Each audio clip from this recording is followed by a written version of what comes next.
He was just a student looking for a summer job, but one midnight shift changed everything. Evin walked into a stranger's home and found William an aging professor, collapsed and alone, breathing his last fragile breaths. Saving him was only the beginning. From stolen afternoons in hospital corridors to a forbidden trip to the bay, every glance carried more weight than words. Every brush of skin felt like a secret no one else could know. Their connection grew reckless, beautiful, and real, but so did the danger. A jealous relative appeared, armed with accusations of manipulation and greed, threatening to rip them apart through courts and lies. Torn between duty and desire, Evin risked everything for moments that could never belong to him. And when William whispered Torch Lake as his final promise, the world closed in with a choice too devastating to answer. Was it love, or was it the end? I signed my name on the agency I bad, even though my hand was still shaking from finals. Evin Taylor, I told the receptionist, who wore a Disney lanyard and a stare that said she'd seen everything. Blue Harbor Home Care, Traverse City, Michigan. Summer job, $10 above minimum wage. Night shifts if I wanted them. I did. The check engine light on my Civic kept blinking like a threat. Orientation was fluorescent and fast. Abuse, prevention video, glove sizes, a quiz about IPE. That everyone failed except me. You'll be fine, said Marta the scheduler. First case tonight. Lives alone. Post. Stroke. Name's William Hart. 65. Sweet guy. Key in lockbox. Text me when you arrive. She slid a badge across the desk. It felt too heavy for plastic. By evening I was driving past shuttered cherry stands and an empty minor league stadium, rehearsing the script. Introduce myself, meds at 9, range of, motion exercise, bed alarm. I parked in front of a one-story house with a mailbox dented like a knuckle. The porch light was off. My reflection looked younger than 21. The lockbox code opened on the second try. Inside, a brass key, colder than it had any right to be. I knocked. A Hart, William, this is Eve. In from Blue Harbor, silence. I let myself in. The air smelled like old books and microwaved soup. Hart? I followed a trail of pill bottles on the kitchen counter, lisinopril, atorvastatin, a white plastic med organizer stuck on Tuesday. A cane leaned against the fridge like it hadn't been chosen yet. Then I saw him. He was on the bedroom carpet, one arm flung toward the door, glasses cracked under his shoulder. His face was the wrong color around the mouth. William. I dropped to my knees hard enough to bruise. I touched his neck and felt a thready rhythm that kept slipping out of my fingers. I dialed 911 with the other hand. 911, what's your emergency? Male, 60, 5, possible stroke or cardiac is on the floor. Breathing shallow addresses I. Read the numbers from the fridge magnet. Is he responsive? His eyes opened once. He didn't see me. Start compressions if he stops breathing. Is there a dinner? I don't know. I just got here. The dispatcher kept her voice steady while mine tried to fall apart. Talk to him, she said. He might hear you. I pressed my palm to his sternum, ready. William, it's Im here, you're not alone. The words felt like I was signing a contract. A knock became a pounding. A neighbor in a camo ball cap pushed the door wide. Hey, what the hell are you doing in Bill's place? He smelled like gasoline and suspicion. In his caregiver agency, I held up the badge and didn't let my hands shake. Badge could be fake. He took out his phone. Im calling the cops. Sir, the dispatcher said in my ear, do not engage. Ems is en route. In the longest minutes of my life, we made a strange tableau. Me kneeling on the carpet, whispering to a man I had never spoken to. The neighbor pacing in the hallway like a guard dog. When William's chest stuttered, I counted compressions out loud. 30 breath, my shoulders burned. He coughed, I nearly cried. Red and white lights painted the walls. EMTs poured in with a kind of practiced gentleness. How long down, one asked, unknown. I found him like this. They took over the rhythm ID borrowed, wrapped an oxygen mask around his face, started a line. Let's roll. As they lifted him onto the gurney, his hand brushed my wrist, not brushed, squeezed. Reflex or something that chose me, I didn't know. It felt like a word I didn't have yet. In the driveway, a deputy pulled me aside. ID, I gave him my license and agency badge. The neighbor hovered behind him like an exclamation point. He broke in, the neighbor said. The code was in the intake, I said. There's a lockbox. Marte's scheduler shy realized I was rambling and shut my mouth. The deputy's eyes softened just slightly. Ride with Ems or follow, ill follow. I had no authority, no right. I went anyway. The waiting room had a fish tank and a television selling accident lawyers. I washed my hands 3 times because the smell of William's breath clung to my skin, and I didn't want to lose it. The receptionist asked if I was family. I said no, and the no hurt more than I expected. Then we can't give updates, she said. A federal law as impersonal as a locked door. I texted Marta, found him down, M's to Munson. Neighbor called cops. I might need backup. She replied with dots. Then, proud of you, sit tight. Also, agency needs a statement. And if due to the complaint, we may have to suspend you from the case until it clears. I stared at the message until the words rearranged themselves into something colder. First shift, first save, first suspension. The vending machine coffee tasted like burned pennies. A nurse in purple scrubs walked by with a chart. I stood, then sat back down because my knees didn't trust me. A man across the aisle slept with his arms folded like he was guarding something valuable. When I finally stepped outside, the Michigan night pressed close. My Civic ticked as it cooled. In the glass of the automatic doors, I saw my reflection again. I didn't look younger anymore. Marta texted again. If Vin go home, well, let you know tomorrow. I typed, I'm staying. I didn't hit send. I slid the phone back in my pocket and looked at the IQ doors, the ones that stayed closed for everyone who wasn't family. I wasn't family. I went back in anyway. The IQ doors hissed like they were breathing for him. A volunteer with silver hair slid a sticker across the desk. Visitor, relationship, she asked without looking up. I'm his reader, I said, picking the first truth that wasn't technically true. From the library program, she nodded at the sanitizer. I scrubbed until my hands stung and smelled faintly like lemons. William lay under a constellation of monitors, a clear cannula beneath his nose, a bruise along his cheekbone where the fall met the floor. His eyes were closed. The room ticked and bleeped. I stopped at the threshold and whispered, Hey, it's me. A nurse swept in, all economy. Family only. I'm his reader, I said again, softer. No family listed on the chart. That made her pause. You found him, yes. She studied me for a beat. Yep, 5 minutes, she said, and then pretended to adjust the IV so she wouldn't have to watch the rules bend. I leaned forward, fingers under the warm white of the blanket until I found his hand. His skin was dry and surprisingly strong. He squeezed once, approving knock. You stayed, he murmured, voice rough gravel. I told you I would.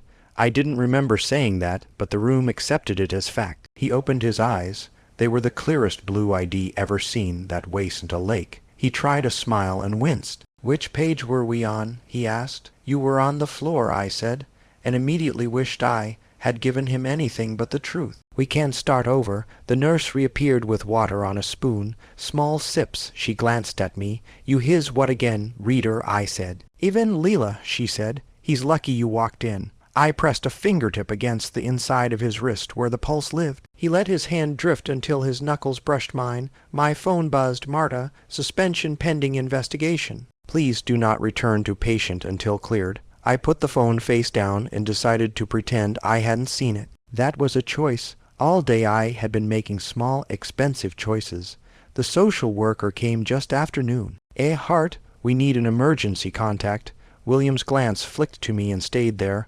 I can give you my number, I said before he asked. Another choice, heavier than it sounded. Relationship, the social worker asked, pen hovering. Friend, William said. The word was careful. A good one, the social worker wrote.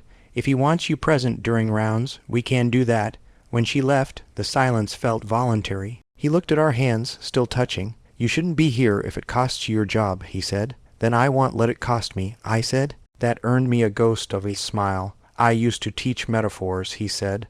That one is clumsy and brave. He drifted the machines kept time. I read from a paperback on the window. Sill, Whitman, a used copy. I skipped the grass and chose the parts about hands and unnamed companions. His breath warmed my knuckles with each line.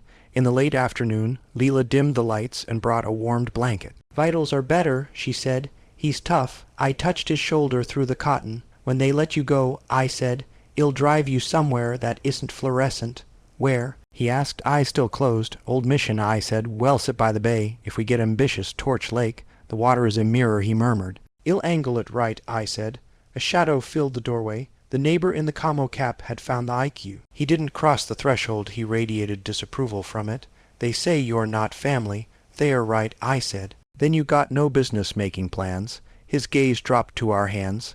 Leela's voice from behind him. Sir, visiting time is over for non-contacts. He stared another second and left. I didn't realize I was shaking until William squeezed again. Even, he said, my name turned into a steadier. Let me make this simple. I want you here. If they make you choose this room. You don't even know me. I know who shows up, he said, and closed his eyes on purpose. I sat there and watched the rhythm return to his chest. When Leela came back to check a line, she looked at our hands and didn't separate them. 5 more minutes, she said, but we both knew she meant longer. My phone buzzed again. A voicemail from the agency air. Another from an unknown number. The transcript preview read, "This is Adult Protective Services returning your call.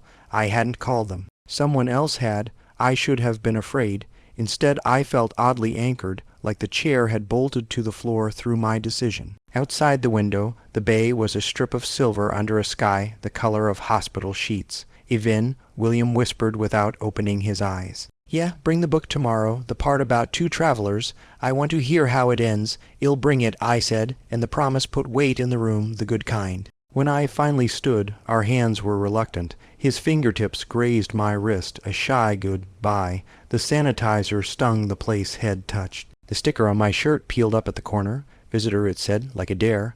On the way out, the volunteer asked, "How's your friend?" "He wakes up when I say his name," I said. "That feels like a start." "Then say it tomorrow," she said, and stapled a new visitor to my day. I walked into the parking lot evening and breathed air that didn't smell like lemons. My phone buzzed again. I didn't look. I had chosen my room. The agency suspended me, but I kept showing up anyway. Marta's texts went from all caps to polite silence, then to nothing at all. By the 3rd morning, my badge didn't beep me in anymore. I started using the volunteer entrance with the library reader, lie polished enough to sound rehearsed. No one really checked. I think Leela knew. She let me hover. William was moved from IQ to a step-down unit, which meant fewer beeps, less oxygen, and a window view that wasn't all machines. His hair was washed, his face shaved. He looked less like a patient and more like someone who had just overslept. "You again?" he said when I walked in. "Me again," I said. I brought the book. He pointed at the chair. "You're persistent. That can be irritating or charming. Which am I?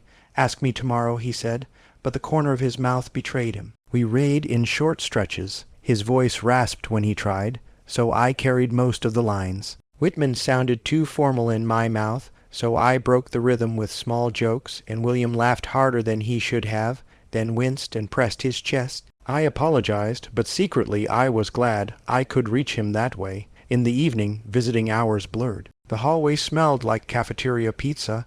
Layla leaned in and said, 10 more minutes, but didn't mean it. William asked me to adjust his blanket. When I leaned over, his hand brushed my wrist, not by accident. I froze long enough for him to notice. He didn't move away, neither did I. "You flinch like fire," he said quietly. "Maybe just not used to being touched, or maybe you're afraid of burning," he whispered.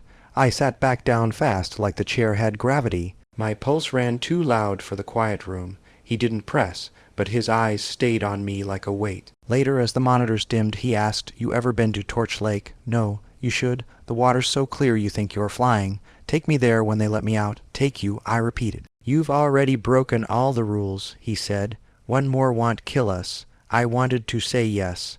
I wanted to say too much. Instead, I said, "Well, see," in a voice that betrayed me. When I left that night, the volunteer didn't even ask for my sticker back. Outside, the Michigan air was thick with Julie heat. I realized my shirt still smelled like his blanket, faint detergent, and skin. I pressed the fabric to my face before getting into the Civic. It felt like crossing a line, even though he wasn't there to see it. The next afternoon, I found him sitting up in a recliner, I've pole beside him, a book open but unread. He looked older in daylight and somehow stronger. "You came," he said like he had doubted it. "I told you I would." "That's the 2nd time you've said that," he replied. "Do you always keep promises?" "Only the ones that matter," I said, and instantly wished I'd been less honest. His gaze lingered. He patted the armrest of the chair. "Sit, there's only room for one. Then make room." I hesitated, then perched on the edge, shoulder almost touching his. His hand shifted, just enough that the back of it grazed mine. It wasn't an accident. My skin hummed. Neither of us spoke for a long moment. The silence was louder than anything I could have read aloud. He leaned his head back, eyes closed, but his fingers stayed near mine, close enough to remind me of what I hadn't admitted yet. I wanted that closeness, even if it was against every rule I'd signed. The monitor beeped steadily, like it was measuring my heartbeat instead of his. When I finally left, the volunteer said, "You two talk a lot. Not as much as we could." I answered, and walked into a night that felt brighter than it should have. When they wheeled William to step down rehab, a man in a blazer beat me to the elevator. "You must be of Vin," he said, as if he'd practiced. "Grant family." Family was a word with keys inside it. I said hello like it might cut me. Grant took my chair and opened a folder on the tray. Property records, a 2-year-old will, a screenshot of my Instagram at a bonfire. "Hospitals get sloppy with visitors," he told Leela at the door. "Lots of lonely men, lots of opportunists." I read to him, I said. "I found him and called 911. Hero points," he said. "Now back off." Risk management arrived with laminated voices. "Until we verify contacts, non-family visits are restricted." William's fingers twitched toward mine and stopped, like they'd remembered a rule. "I'm filing for temporary guardianship," Grant added. "There's a house, accounts, he is impaired. You're a conflict." They walked me to the hallway. Leela followed. "I didn't call Adult Protective Services," she whispered. "He did, the neighbor too. I can't stop this." Emails hit my phone in a row. The agency suspended me for cause. Air wanted a statement. Apps requested an interview. Marta sent a heart that felt like a bruise. Through the glass eye watched Grant's hands cut across forms while William stared at the door. When the case manager waved me in for 5 supervised minutes, Grant stayed planted like a guardrail. "Even," William said, voice scraped thin, "this isn't your fight.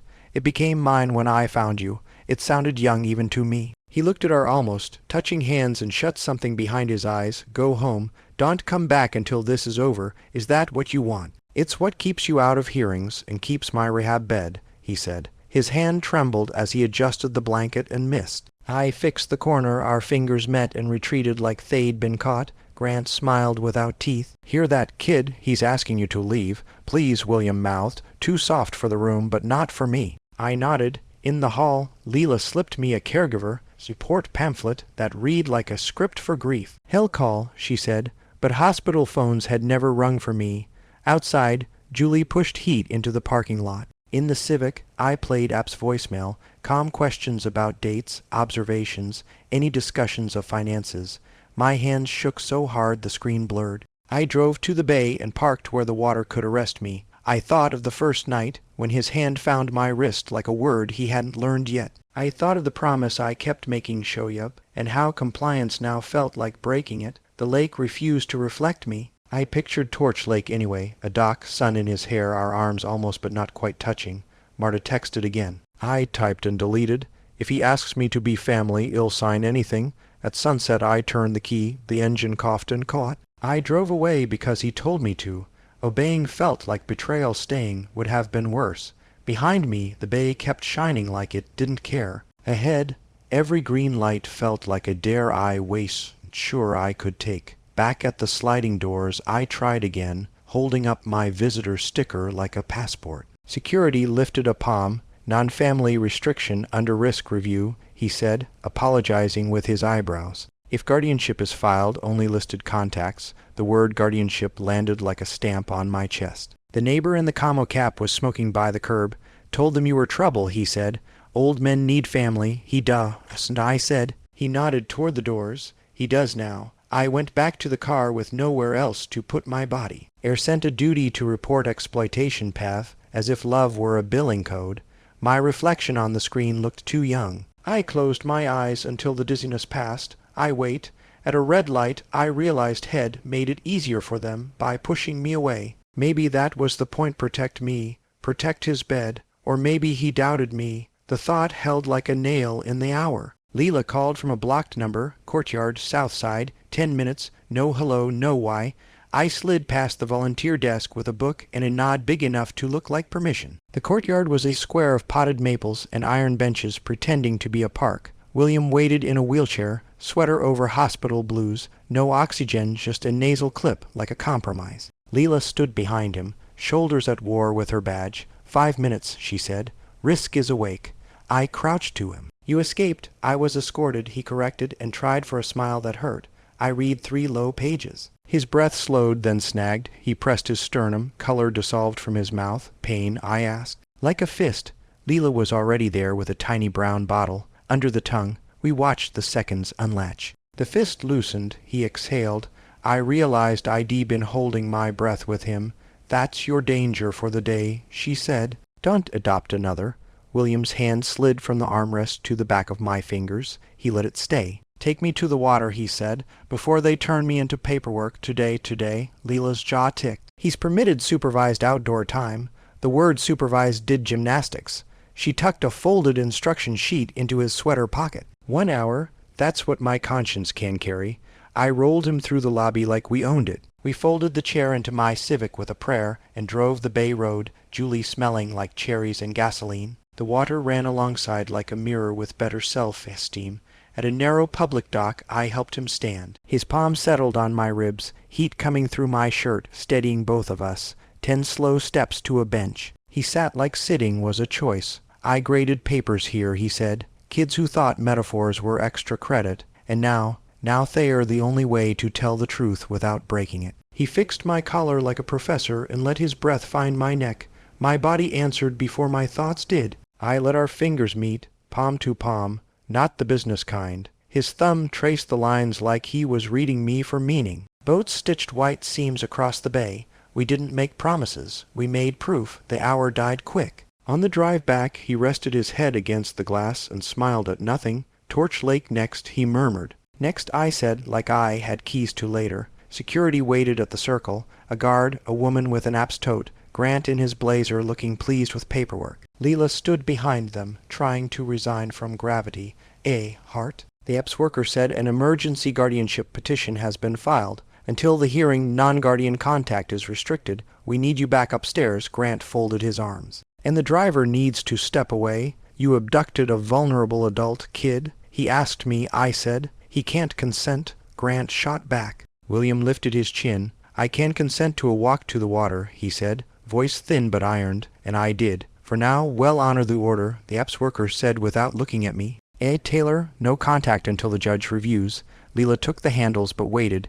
William's hand searched until I met it halfway. I laid my palm against his cheek so he didn't have to reach. Warm human, not a form to sign. Say my name tomorrow, he whispered. I can't come tomorrow. Say it anyway. They rolled him inside. Grant kept my stare like a trophy. The automatic doors sighed shut. The bay glittered 3 blocks away, indifferent. The hour we stole kept beating in my chest like contraband. My phone buzzed, termination from the Agency for Boundary Violations. Another from Air, investigation. I set the phone face down on the Civic's hood and pressed both hands to the hot metal until the heat put me back in my body. Across the circle, Leela glanced at me, then at the doors, then back. She didn't smile. She mouthed one word anyway. Tomorrow. I heard him. The probate courtroom was windowless, where voices sounded like rules. I sat in the last row, uninvited. Grant stood at counsel table, smiling like paper cuts. Leela took a seat against the wall and didn't look at me. William rolled in, thinner but bright-eyed, sweater over hospital blue. Emergency guardianship, the judge said, voice like a stamp. Allegations of undue influence. Grant spoke first. Vulnerable elder, summer kid, photos at the bay. He held up a print of William's hand on my ribs the instant the water taught us to breathe. The judge turned to William. Sir, do you understand this proceeding? I do, he said. And your wishes? He looked at Grant, then at me, then nowhere. I wish to choose who reads to me, he said, and who drives me to water. Is that a request to appoint Taylor? The judge asked. It's a request to respect me, William said. I'm sick, not a rumor. The Apps worker recommended a capacity exam. Capacity fluctuates, she said.